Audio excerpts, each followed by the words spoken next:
মনির ভাই কান্নায় ভেঙে পড়লেন।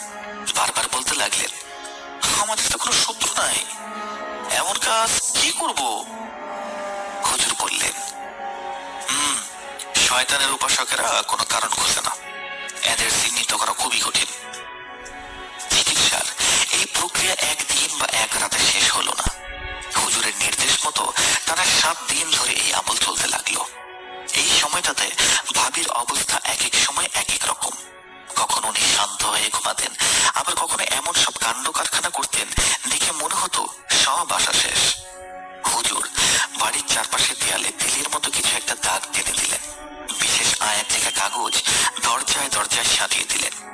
রাতে সম্পূর্ণ বাড়িতে আলো জ্বালিয়ে রাখা হতো, কারণ অন্ধকার হলে সেই অশুভ শক্তির দাপট যেন আরো বেড়ে যেত। একদিন আমল চলাকালীন এক লোমহর্ষক ঘটনা ঘটল।